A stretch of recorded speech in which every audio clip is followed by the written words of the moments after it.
ಅಮ್ಮ. ಗಂಗಾ, ಹೇಗಿದ್ದೀರಾ ಅಮ್ಮ? ನಿಮ್ಗೇನ್ ಆಗಿಲ್ಲ ಅಲ್ವಾ? ನಂಗೇನಾಗತ್ತೆ ಗಂಗಾ, ನಾನು ಚೆನ್ನಾಗೇ ಇದ್ದೀನಿ. ಮತ್ತೆ ರಾತ್ರಿ ನೀವು ಮನೆಗೆ ಹೋಗ್ಲಿಲ್ಲ, ಎಲ್ಲಿ ಹೋಗಿದ್ರಮ್ಮ? ನಾನ್ ಮನೆಗೆ ಬರ್ಲಿಲ್ವಾ? 9ಗೆ ಬಂದ್ನಲ್ಲ. ನಾನ್ ಮನೆಗೆ ಬರ್ಲಿಲ್ಲ ಅಂತ ನಿಂಗ್ಯಾರು ಹೇಳಿದ್ದು ಗಂಗಾ? ರಾತ್ರಿ ನಿತ್ಯ ಹೆದರ್ಕೊಂಡು ಫೋನ್ ಮಾಡಿದ್ಲಮ್ಮ. ಆಗ ನಿಮ್ಮ ಮೊಬೈಲ್ ಸ್ವಿಚ್ ಆಫ್ ಆಗಿತ್ತು, ಅದಕ್ಕೆ ಈಗ ಲ್ಯಾಂಡ್ಲೈನ್ಗೆ ಫೋನ್ ಮಾಡಿದೆ. ನನ್ನ ಫೋನ್ ಸ್ವಿಚ್ ಆಫ್ ಆಗಿದ್ಯಾ? ಚಾರ್ಜ್ ಮುಗ್ದಿತ್ತು ಗಂಗಾ.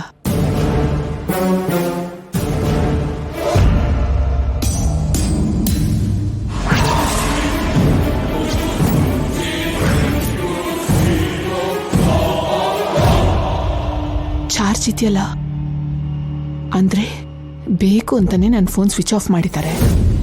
ಅಮ್ಮ, ಲೈನಲ್ಲೇ ಇದ್ದೀನಿ ಗಂಗಾ. ಇನ್ಯಾವತ್ತೂ ಹೀಗೆ ಮಾಡಬೇಡಮ್ಮ. ರಾತ್ರಿ ನಿತ್ಯ ತುಂಬಾ ಹೆದರ್ಕೊಂಡ್ಲು, ನಂಗೆ ಕೂಡ ಭಯ ಆಯ್ತು. ಅವ್ರು ಹೇಳಿದ್ದೆಲ್ಲ ಮನ್ಸಲ್ಲಿ ಇಟ್ಕೋಬೇಡಮ್ಮ. ನಿಜ ಗೊತ್ತಿಲ್ಲದೆ ಅವ್ರು ಹಾಗೆ ಮಾತಾಡಿದ್ರು. ಅವ್ರು ತುಂಬಾ ಒಳ್ಳೆಯವರಮ್ಮ. ನಂಗೆ ಗೊತ್ತಿಲ್ವಾ ಗಂಗಾ, ನಿನ್ನ ಒಳ್ಳೆತನಕ್ಕೆ ಜೈ ಅಂತ ಒಳ್ಳೆ ಗಂಡ ಸಿಕ್ಕಿದ್ದಾನೆ. ಹೌದಮ್ಮ, ಬೇಗ ಅವ್ರು ನಿಮ್ಮನ್ನ ಅರ್ಥ ಮಾಡ್ಕೋತಾರೆ. ಆ ದಿನಕ್ಕೋಸ್ಕರನೇ ಕಾಯ್ತಿದ್ದೀನಮ್ಮ. ನಾನು ಹೊರಟ ಮೇಲೆ ರಾತ್ರಿ ಅಲ್ಲೇನಾದ್ರೂ ಆಯ್ತಾ? ನೀವು ಹೋದ್ಮೇಲೆ ಇನ್ಯಾವ ಗಲಾಟೆನೂ ಆಗಿಲ್ಲಮ್ಮ. ನಿತ್ಯ ನೀಗ್ ಫೋನ್ ಮಾಡಿದ್ಲು ಅಂದ್ಯಲ್ಲ, ಆಮೇಲೆ ಏನಾದ್ರೂ ಆಯ್ತಾ? ಆಮೇಲೆ ಅಂದ್ರೆ ಒಂದ್ ಕತೆ ಆಯ್ತಮ್ಮ. ಆ ಕತ್ಲಲ್ಲಿ ಹೊರಗಡೆ ಹೇಗ್ ಹೋಗೋದು ಅಂತ ನಾನು ನಿಂತ್ಕೊಂಡಿದ್ದೆ.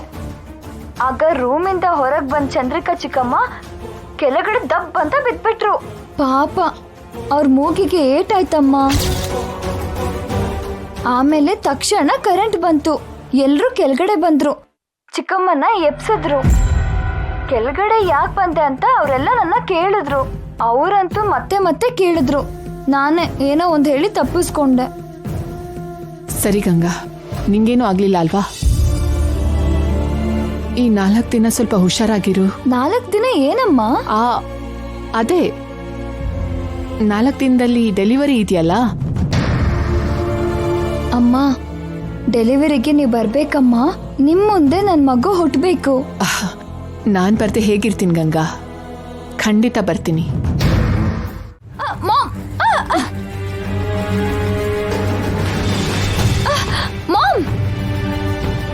ಯಾಕೆ ನನ್ನ ಕಟ್ಟಾಗ್ತಿದ್ಯಾ?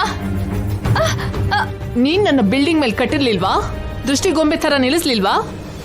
Revenge ತಗೋತಿದ್ಯಾ ma'am? ಇಲ್ಲ, ಈ 4 ಡೇಸ್ ನಿನ್ನ ಲಾಕ್ ಮಾಡ್ತಿದ್ದೀನಿ. ನೀನ್ ಈ ರೂಮ್ ದಾಟಿ ಹೊರಗಡೆ ಬರಬಾರ್ದು. ಯಾಕೆ?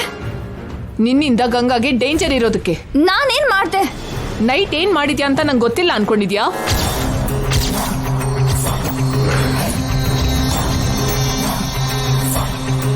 ನನ್ನ ಫೋನ್ ಸ್ವಿಚ್ ಆಫ್ ಮಾಡಿ ನನ್ನ ಮನೆಗೆ ಬರಲಿಲ್ಲ ಅಂತ ಗಂಗಾ ಕಾಲ್ ಮಾಡಿ ಗಂಗಾನ ಹೊರಗಡೆ ಕರೆಸಿ ಪವರ್ ಆಫ್ ಮಾಡಿ ಇನ್ನೂ ಹೇಳ.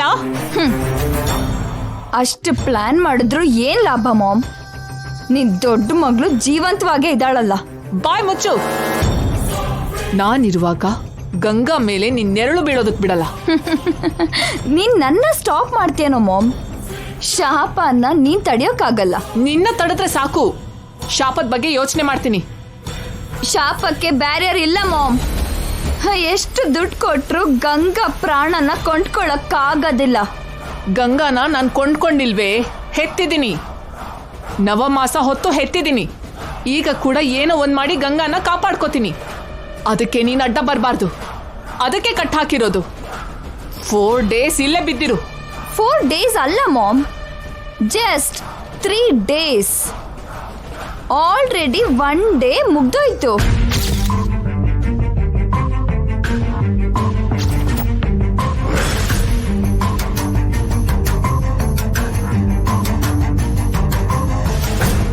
ಮಾಮ್, ಶಿಟ್ ಶಿಟ್.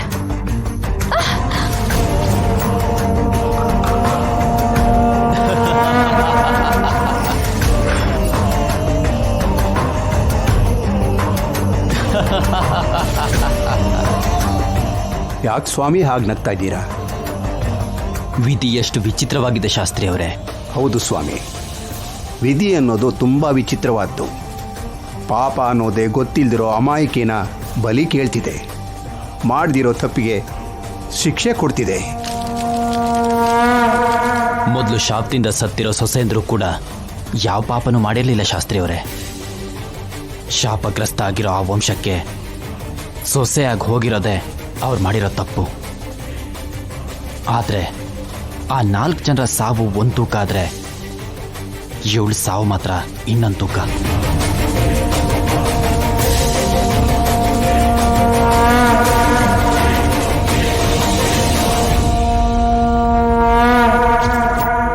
ಶಾಪ ಒಬ್ಬೊಬ್ಬರನ್ನ ಒಂದೊಂದು ಥರ ಬಲಿ ತಗೊಂಡ್ರು. ಈ ಸಲ ಶಾಪಕ್ಕೆ ಅವಳನ್ನ ಸಾಯಿಸೋ ಅವಶ್ಯಕತೆನೇ ಇಲ್ವೇನೋ ಅನ್ನಿಸ್ತಾ ಇದೆ.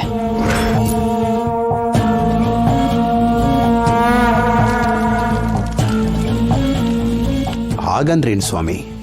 ಅವಳು ಸ್ವಂತದವರೇ ಅವಳನ್ನ ಸಾಯಿಸ್ಬೇಕು ಅನ್ಕೊಂಡಿದ್ದಾರೆ. ಶಾಪಕ್ಕಿಂತ ಸ್ವಾರ್ಥ ಇನ್ನೂ ಶಕ್ತಿಶಾಲಿ ಶಾಸ್ತ್ರಿ ಅವರೇ. ಶಾಪ ಮನುಷ್ಯರನ್ನ ಮೃಗವಾಗಿ ಮಾಡಿಬಿಡುತ್ತೆ. ವಿವೇಚನೆ ಅನ್ನೋದು ಸತ್ತು ಹೋಗುತ್ತೆ. ಬಹುಶಃ ಇದು ಕಲಿಯುಗ ಧರ್ಮ ಇರ್ಬೋದು. ಅಂದರೆ ನೀವು ಹೇಳ್ತಾ ಇರೋದು ತನ್ನೋರ್ ಕೈಲೇ ಅವಳು ಸತ್ತೋಗ್ತಾಳ ಸ್ವಾಮಿ? ಅವಳನ್ನ ಅಂತ್ಯ ಮಾಡೋದಕ್ಕೆ ಶಾಪ ಸ್ವಾರ್ಥ ಯುದ್ಧ ಮಾಡ್ತವೆ.